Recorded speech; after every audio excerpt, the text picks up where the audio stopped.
अस्सलाम वालेकुम। और इस मुल्क में कोई भी चीज़ जैसे होनी चाहिए वैसे नहीं होती, यानी कि आइनी तरीके से, पार्लिमानी तरीके से, कानूनी तरीके से और भी बहुत से तरीके हैं जिससे होनी चाहिए लेकिन होती नहीं है। यहाँ पर जिसका दिल चाहता है आइन को अपने अपने पैरों के नीचे दबा देता है, जब दिल चाहता है आइन को ही अपनी ढाल बना लेता है। लेकिन आइन क्या कहता है? बिलावल भुट्टो ज़रदारी साहब समझते हैं कि सदर आरिफ अलवी साहब को कॉल कर लेनी चाहिए असेंबली का सेशन ऑन द 29th, जिसके ऊपर समरी के ऊपर अभी तक उन्होंने एतराज़ात लगाए हुए हैं और उन्होंने कहा है कि अब तक जो हाउस है वो मुकम्मल नहीं है।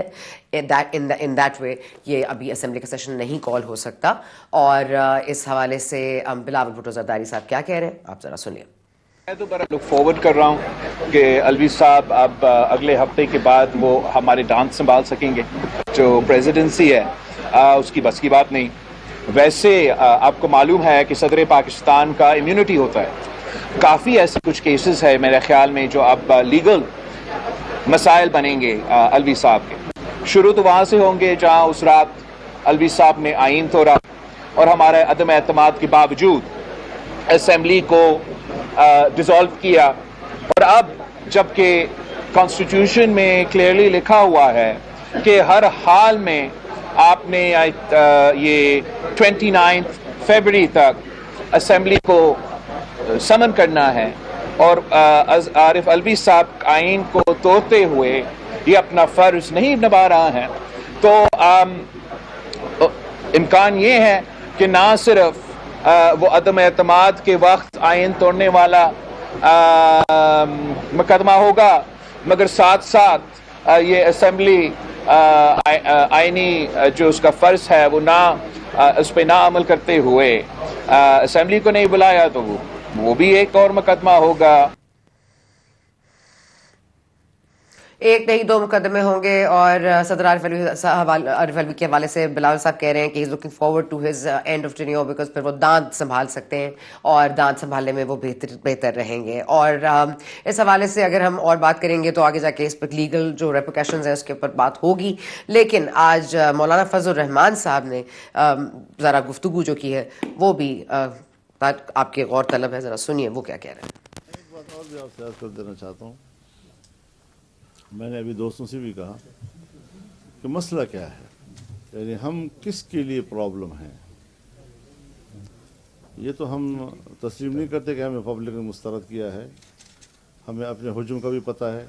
मैं कोई ये नहीं कहता कि मैं 100-200 सीटें जीतने की पोजीशन में हूँ, लेकिन अपनी जो हक है मेरा उसका अंदाज़ा मुझे है कि किस हद तक हमें कामयाबी हासिल होनी चाहिए। लेकिन तकलीफ़ किसको है? फरवरी के नताइज के बाद आप नहीं समझते कि साइफर और 9 मई का जो बयानिया था वो खत्म हो चुका है, तो इमरान खान को भी अब रिहा होना चाहिए?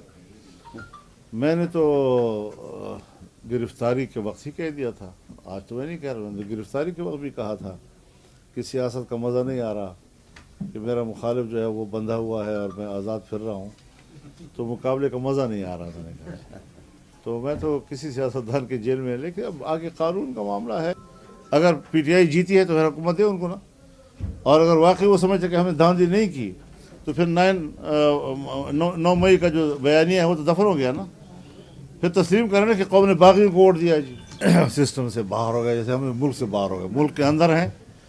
और मैं इंशाअल्लाह आने वाले दिनों में ये बताऊंगा कि जो सिस्टम के अंदर है वो रोएंगे और जो सिस्टम से बाहर हैं वो जमकर बात करेंगे और जुर्रत से बात करेंगे। सिस्टम के अंदर है वो रोएंगे और सिस्टम के बाहर जो है वो फिर हिम्मत और जुर्रत से बात करेंगे। साथ साथ हम मज़ीद चीज़ें देख रहे हैं कि MQM थोड़ी सी लग रहा है कि इफ़ी नज़र आ रही है कि क्या वो वाकई वज़ीर आज़म शहबाज शरीफ साहब को वोट देंगे। पाकिस्तान पीपल्स पार्टी के मामला तय पा गए हैं। आज सागटार साहब ने कहा है कि हम बलूचिस्तान में भी इकट्ठे हुकूमत बनाएंगे और JUIFA को भी कहते हैं कि सेंटर में भी हमारे साथ आ जाए। इज़ दैट अ साइन कि MQM से बात नहीं बन रही है? एक लीक ऑडियो भी आई है मुस्तफ़ा कमाल साहब की कि हमें तो लगता था बगैर बिन बुलाए हम मेहमान हैं जब हम मीटिंग के लिए गए। और साथ साथ हम ये भी देख रहे हैं कि गवादर में जिसको कि बहुत बड़ा हब कहा जाता है, CPEC कॉरिडोर का सोर्स कहा जाता है, जहाँ पे बहुत सारी डेवलपमेंट होगी, वहाँ कुछ 16 घंटे से बारिश हो रही है and people have lost their houses और कश्तियाँ टकरा गई हैं एक दूसरे से, हवाएं इतनी तेज़ हैं। और हमारे जो हुक्मरान हैं वहाँ हुकूमत बनाने की बातें तो करते हैं, लेकिन उस इलाके में क्या हो रहा है उसकी अब तक किसी को मेरा ख्याल है सुनगुन भी नहीं है। इसके बारे में बात करेंगे। इरफान कादिर साहब हमारे साथ मौजूद हैं, साबिक अटॉर्नी जनरल है पाकिस्तान के। सर, मैं आपसे ये पूछ लूंगी कि अलवी साहब बेचारे मेरा ख्याल है आइन से इतनी उनकी वाबस्तगी नहीं रही, लेकिन आप क्या कहते हैं कि क्या वाकई ये इख्तियार हासिल है कि जो इस वक्त स्पीकर हैं, जो कि स्पीकर नहीं है, क्या वो बुला सकते हैं, तलब कर सकते हैं without the consent of the president of Pakistan? With utmost respect to you, आपने गालिबन ये प्रोविजन पढ़ा नहीं है, वरना आप ये सवाल ना करती। आपका सवाल ही गलत है। तो ये मैं इसलिए कह रहा हूँ आपको, मेरा सवाल ही गलत है कि आपका सवाल गलत है। हाँ जी, क्योंकि ये जो क्लॉज 2 है आर्टिकल 91 की, अगर ये आप निकाल लें, आपके सामने किताब है, अगर ये निकाल लें, हाँ जी, तो इसमें जी जी 21 दिन के बाद compulsorily national assembly is to meet compulsorily. ये कमांड है कॉन्स्टिट्यूशन का। सो स्पीकर और नो स्पीकर, प्रेसिडेंट और no president, this 21 days after the holding of the general election, ये जो नेशनल असेंबली का सेशन है, ये होना ही होना है। तो इसलिए मैंने ये आपसे कहा था। अब ये जो 21 दिन दिए गए हैं, इस दौरान में सदर को स्वाबदीद दी गई है। सदर चाहे तो इससे पहले भी बुला सकता है, वो स्वाबदीद है सदर की, सदर पे भी कंपल्शन नहीं है। लेकिन 21 दिन जब हो जाते हैं तो फिर पूरी कौमी असेंबली पे कंपल्शन है कि इट मस्ट मीट। तो ये इसलिए मैंने आपके सवाल को थोड़ा सा जरा सख्ती से मैंने बात कर दी है। With utmost respect to your question, नहीं तो मैंने सिर्फ no clarify no I totally understand sir. चलिए, मैं अब आपसे एक सवाल करती हूँ, आप मुझे उस पर भी अगर आप डिसमिस कर दें, लेकिन आर्टिकल 51 है जिसपे बात हो रही है नेशनल असेंबली के कॉम्पोजिशन की, उसमें वुमेन सीट्स हैं, उसमें अकलियतों की सीट्स हैं। उस हवाले से आर्टिकल 51 जो कहता है कि अनटिल अनलेस ये सीटें मुकम्मल नहीं होती आप हाउस कॉल नहीं कर सकते, तो फिर ये isn't that a little deviating from what you are saying? हाँ, now this is again a question जो कि आपने फिर थोड़ी सी, मैं समझता हूँ कि आपने बारीक बीनी से इसको पढ़ा नहीं है। आर्टिकल ये कहीं भी नहीं कहता कि अगर हाउस कंप्लीट, मैंने तो काफी बारीक जी तो वो आर्टिकल जो है जी, वो सिर्फ ये कहता है कि जो रिजर्व सीट्स हैं वो हर पॉलिटिकल पार्टी को in proportion to the seats that they have procured, और जनरल सीट्स जो उन्होंने प्रोक्योर की हैं, जिस परसेंटेज से उन्होंने जनरल सीट्स प्रोक्योर की हैं, उसी परसेंटेज से उनको रिजर्व सीट्स में भी हिस्सा मिलेगा। वो ये कहता है। और ये कहीं नहीं लिखा हुआ कि टोटल मेंबरशिप होगी तो इजलास कन्वीन होगा, बल्कि ये लिखा हुआ है कि जब इजलास कन्वीन होगा तो majority of the total membership तो होना इसलिए जरूरी है कि majority of the total membership अगर हो तो फिर प्राइम मिनिस्टर भी इलेक्ट हो सकता है, फिर स्पीकर भी इलेक्ट हो सकता है, फिर डिप्टी स्पीकर भी इलेक्ट हो सकता है।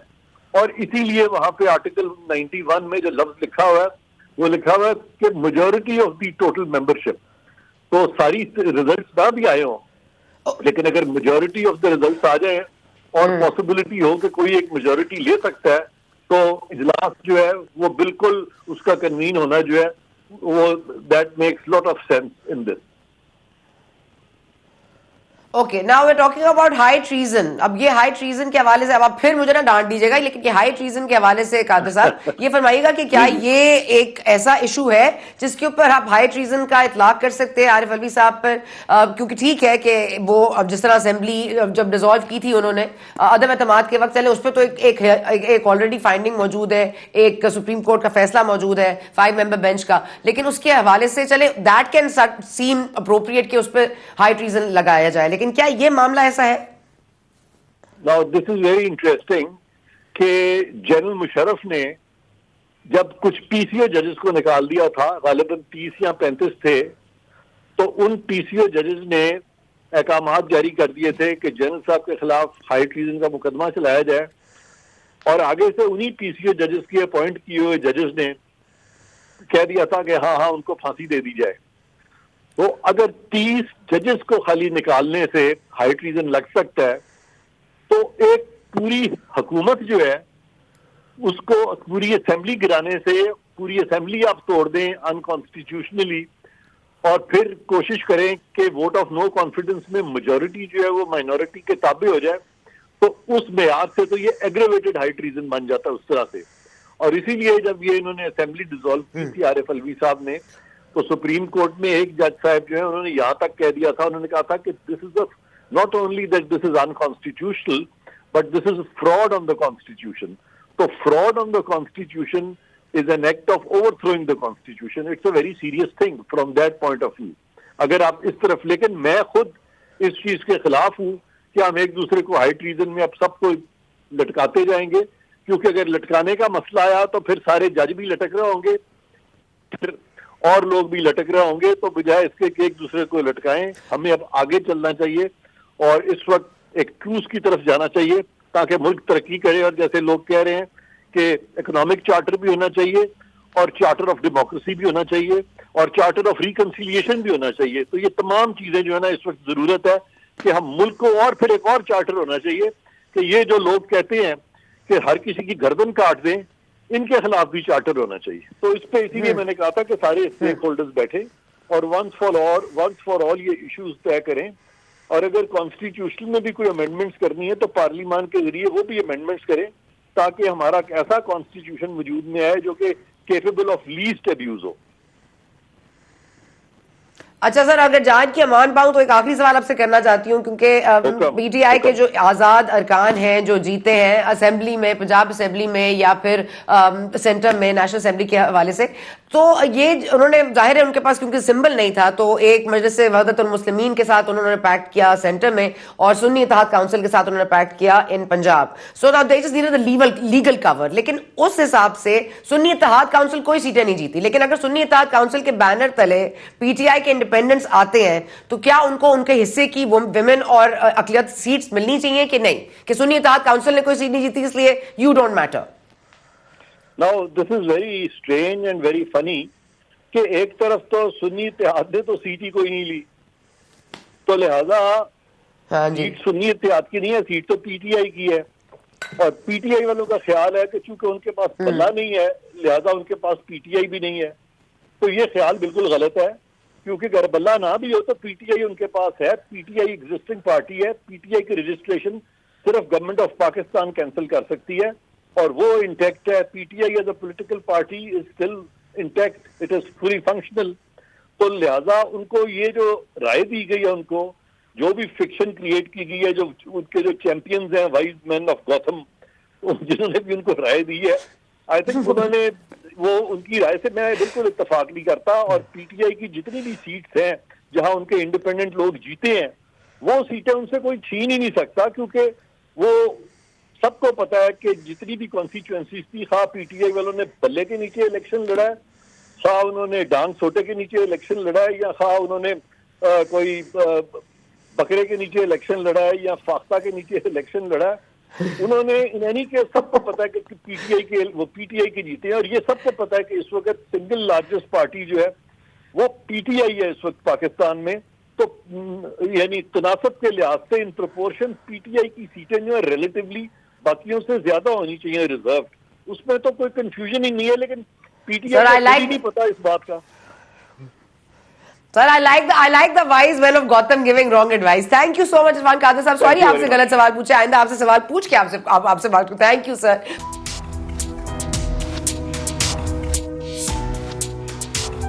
इस वक्त हमारे साथ मौजूद है चौधरी शाफे, पीएमएल काफ से इनका ताल्लुक, और जाहिर है कि पीएमएल काफ बहुत एक इंटेग्रल रोल प्ले करेगी इन द सेंटर जब वो सपोर्ट करेगी कोलिशन गवर्नमेंट को। और ऑफकोर्स पंजाब में इनको एक सीट दी गई है, एक काबीना की वजारत इनको मिलेगी और 16 मेंबर की काबीना की अनाउंसमेंट हो चुकी है। इसमें 14 मेंबर्स जो हैं पंजाब असम्बली में वो नून लीग से है, एक इस्तेहकाम पाकिस्तान से और एक पीएमएल काफ से, जिसमें चौधरी शाफे साहब हैं। चौधरी शाफे साहब, क्योंकि सुबह तक ये खबरें गर्म थी कि कुछ वजारतें पीपल्स पार्टी को भी दी जा रही हैं, उसमें अली हैदर गिलानी साहब का भी नाम था, लेकिन पाकिस्तान पीपल्स पार्टी ने शायद ये बेहतर समझा कि they did not want to be part of the cabinet. तो आपको समझते हैं दैट इज बेटर सेंस, उनको ये बेहतर सेंस आ रही है कि वो ना रहे, काबीना से दूर रहे, या आपको लगता है it's not such a smart move? बिस्मिल्लाहिर्रहमानिर्रहीम, वो उनका अपना फैसला है, मगर मैं समझता हूँ कि काबीना का हिस्सा उनको बनना चाहिए। सारी जमातों को अब असल मायनों में जो है वो पार्ट प्ले करना चाहिए। बातें काफ़ी हो गई हैं, इंशाल्लाह मैं समझता हूँ कि दिन रात सबको मेहनत करनी चाहिए ताकि पंजाब में जो है डिलीवर किया जाए और वो काम किए जाएँ जो पहले पंजाब की हिस्ट्री में ना आए हुए हों। और ताकि जो तरक्की है पंजाब में हेल्थ में, एजुकेशन में, आईटी सेक्टर में और तमाम बाकी भी जो महकमे हैं उनमें जो है जहाँ पर बेहतरी लाने की ज़रूरत है वहाँ बेहतरी लाई जाए। अच्छा, ये मरियम नवाज शरीफ साहिबा जाहिर है कि पहली खातून सीएम चूज हुई हैं और ऑफ कोर्स बहुत ही एक डिफाइनिंग मोमेंट है हिस्ट्री में भी, और हमने ये देखा भी है कि जहाँ भी खवातीन परफॉर्म करती हैं आउटडू करती हैं मर्दों को। लेकिन इतनी हिस्टोरिकल काबीना बनना, और आप कौन सी मिनिस्ट्री के लिए वाई कर रहे हैं सर? एंड मतलब अगर मैं पूछूं कि क्यों, कौन सी मिनिस्ट्री आपको सूट करती है? एक दो ऑप्शन जो है प्रपोज की हुई है, कल या परसों तक जो है फाइनल हो जाएगा और मुझे इंशाल्लाह जो भी मिनिस्ट्री मिलती है तो उसमें जो है इंशाल्लाह ऑन ग्राउंड जो है उसमें जो है रिज़ल्ट इंशाल्लाह देने हैं। मैं समझता हूँ कि अक्सर ये होता है कि कोई भी मिनिस्टर आ जाता है अपनी सीट के ऊपर, अक्सर तो आपको पता है कि इन द पास भी हर कोई अपनी जेब का सोचता रहा, और मैं तो समझता हूँ कि जो भी जिम्मेदारी दी जाएँ उसको जो है अच्छे तरीके से उसकी आउटकम निकलनी चाहिए, परफॉर्म करना चाहिए हर एक को अपनी अपनी मिनिस्ट्रीज के अंदर। सर, अब आपकी 10 सीटें हो गई हैं पंजाब असेंबली में, तो आपको लगता है कि सिर्फ एक वजारत काबीना में मिलना काफ़ी है? मतलब आपको 2 या 3, आपको कोई इसमें ज़्यादा आपकी ख्वाहिश नहीं है या उन्होंने ऑफर नहीं किया? हम समझते हैं कि इसमें हमने जो है इकट्ठे मिलकर जो है रिजल्ट देना है, और अभी 2 की बात हुई है, अभी 1 होगी, फिर आगे जाके फिर दूसरे की भी बात कर लेंगे। ठीक है। और सर, ये 5 सीटें जो आपकी नेशनल असेंबली की है, क्योंकि आप बहुत इंटेग्रल पार्ट प्ले करेंगे, कोalition गवर्नमेंट बनने जा रही है, मुत्तहदा कौमी मूवमेंट के साथ मामलात बनते नहीं नजर आ रहे, कुछ मामलात इल्तवा का शिकार भी हो रहे हैं और कुछ मेरा ख्याल है ट्रस्ट इश्यूज भी हैं। तो आपके नज़दीक आपके साथ कोई क्लैरिटी से बात हुई है कि वजारतें कितनी मिलेंगी या क्या मामलात होंगे, या ये अभी ऑफ द टेबल है, डिस्कशन नहीं हुई है इस पर? मेरे तो ख्याल में कि अगर एमक्यूएम को जो है वो हिस्सा बन जाए तो ज़्यादा बेहतर है, इसलिए कि पीपल्स पार्टी के साथ साथ एमक्यूएम को भी पता है क्या मसाइल हैं और उनको किस तरह हल करना है। तो बेहतर है कि अगर वो भी कोलिशन का हिस्सा हो, इसलिए कि वो भी काफ़ी सीरियस हैं कि मसाइलों को हल करने में, और जहाँ हमारी जमात की बात है वो हमने भी वहाँ पर फाइनल नहीं किया अभी मिनिस्ट्री इसका। अच्छा सर, ये फरमा दीजिएगा कि ये जो मुत्तहदा कौमी मूवमेंट है इनके बारे में कहा जा रहा है कि ये इनकी सीटें, क्योंकि अच्छा आपकी तरफ से फाइनल नहीं, लेकिन मैं कह रही हूँ कि वो ये जो इल्तवा का शिकार हो रहे हैं मामला, वो कह रहे हैं मुत्तहदा कौमी मूवमेंट को मैंडेट ही नहीं मिला, वो उनकी सारी सीटें जो है वो रिग हुई हुई हैं। तो ये एक परसेप्शन के साथ कोलिशन गवर्नमेंट का हिस्सा बनना आपको लगता है पाकिस्तान पीपल्स पार्टी कबूल करेगी, और ये इन फाइटिंग नहीं रहेगी पाकिस्तान पीपल्स पार्टी और मुत्तहदा कौमी मूवमेंट की, कम अज कम as part of coalition government? मेरा ख्याल में कि जो मैंडेट की बातें हो रही हैं दिन रात मीडिया में, मैं समझता हूँ कि जिन जिनको मैंडेट मिल गया हुआ है अवाम की तरफ से वो आगे चलें, और जो लोग अपोजिशन में वो अपोजिशन में बैठे हैं। अब इस तरह पीटीआई है कि केपीके में उनको मैंडेट मिला है तो वहाँ पर वो गवर्नमेंट फॉर्म करें।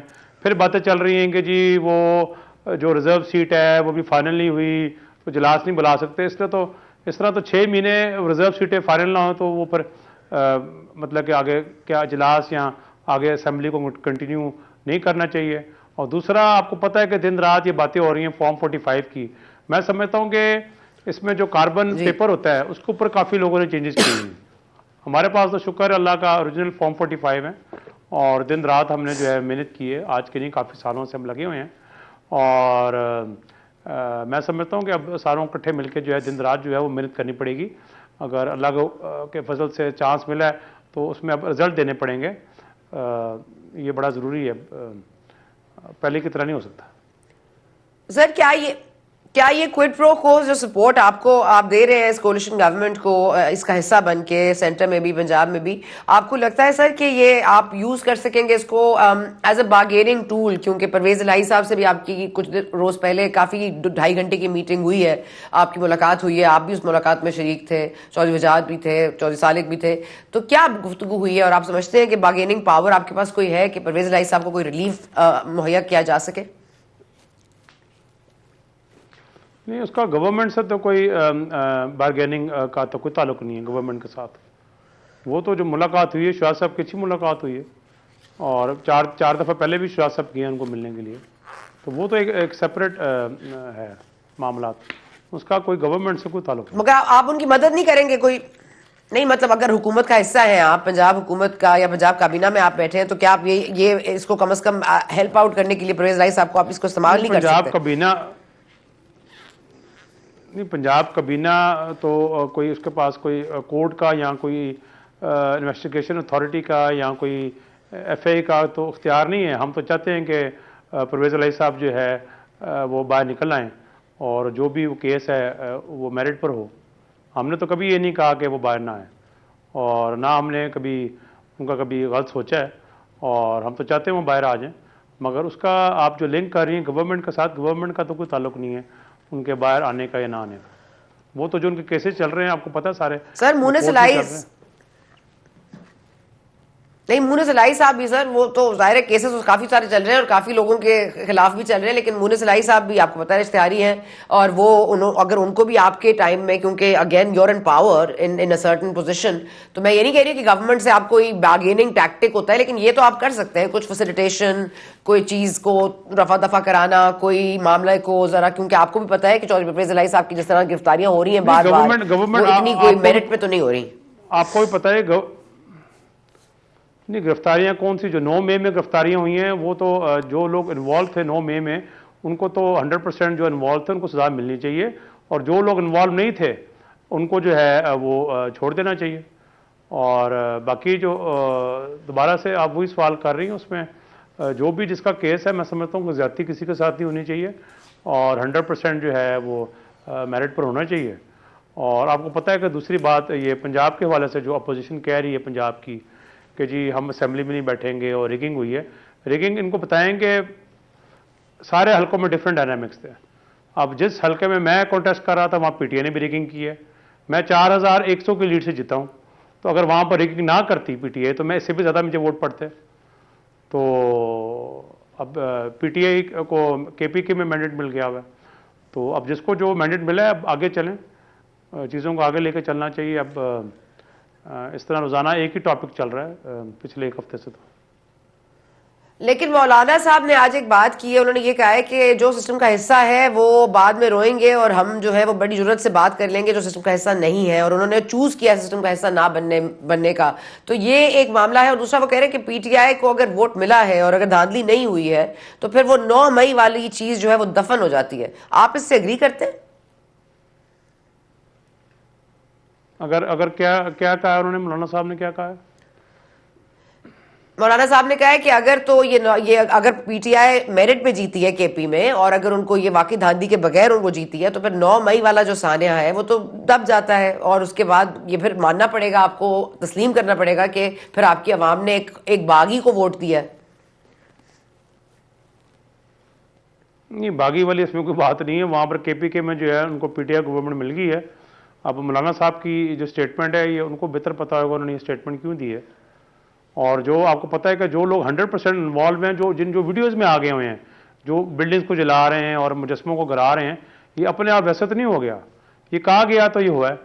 और जो मैं समझता हूँ कि बेगुनाह हैं उनको छोड़ देना चाहिए, और जो 110% इन्वॉल्व हैं जिनका एविडेंस भी है कि उनकी इन्वॉल्वमेंट रही है, उनको तो फिर ये सज़ा मिलनी चाहिए। और ये सारा मामला। चौधरी परवेज इलाही साहब का तो कोई 9 मई से लेना देना नहीं है ना, कोई 9 मई के साने से तो लेना देना नहीं है, बट एज सदर पीटीआई वो कुछ काफी उनको राहत मिली है उसकी। जी, उनका तो कोई लेना देना नहीं है, मगर उनके जो केसेस हैं वो मैंने आपको पहले ही बताया कि जो भी है वो मेरिट पर होने चाहिए और ज्यादती नहीं होनी चाहिए।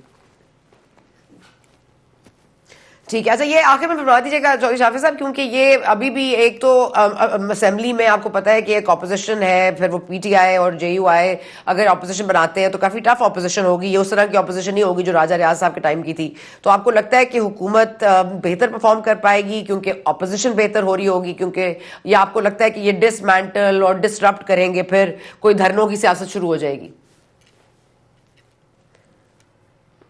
धरनों की सियासत से तो पहले भी कुछ नहीं मिला। धरनों की सियासत तो इकॉनमी का और मुल्क का ही हमें नुकसान हुआ है। मेरे ख्याल में है कि अब जिस पार्टी ने जो भी कुछ कहना है वो आके पार्लियामेंट में जो है वो अपना केस पुट करे, बात करे पार्लियामेंट में आके।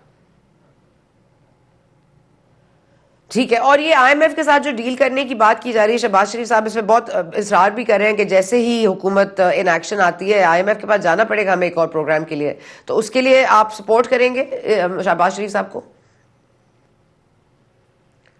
देखें, जहां आईएमएफ की बात की है आपने, अब देखें वो एक पार्टी आईएमएफ को लेटर लिख रही है कि लोन ना दिया जाए। ये कितना मैं समझता हूं कि मुल्क दुश्मनी वाली बात है कि आप आईएमएफ को दोबारा से लेटर लिख रहे हैं, कि दोबारा से लेटर लिख रहे हैं। पहले भी एक बार लेटर लिखा गया था, आपको याद होगा। और दूसरा जो आईएमएफ की बात है, हम तो ये कहते हैं कि जो 51% डील होगी हुई है कतर एयरवेज के साथ पीआई की, और इसी तरह स्टील मिल के भी चल रहा है टुवर्ड्स प्राइवेटाइजेशन, उस प्रोसेस को जल्दी करने की जरूरत है, प्राइवेटाइजेशन प्रोसेस की। कि अगर कतर एयरवेज के पैसे आते हैं या पाकिस्तान स्टील मिल हम सेल करते हैं, उससे जो भी रकम आए और भी किसी को इदारे से रकम आती है, वो हम जल्द से जल्द आईएमएफ को लोन पे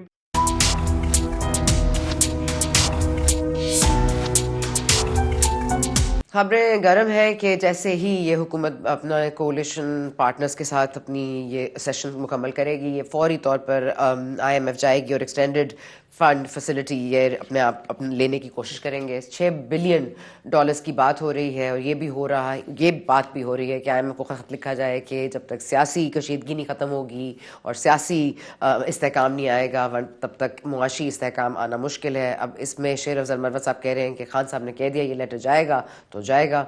अब ये लेटर बीच में मुसीबत बनेगा या कुछ और मामलात होंगे, अब ये कोalition गवर्नमेंट जाने और उनका काम जाने। हम आपको बताते रहेंगे लम्हा ब लम्हा खबर। आप देखते रहिए 24 न्यूज़ HD के साथ रहिए। हमारा प्रोग्राम देखने के लिए शुक्रिया।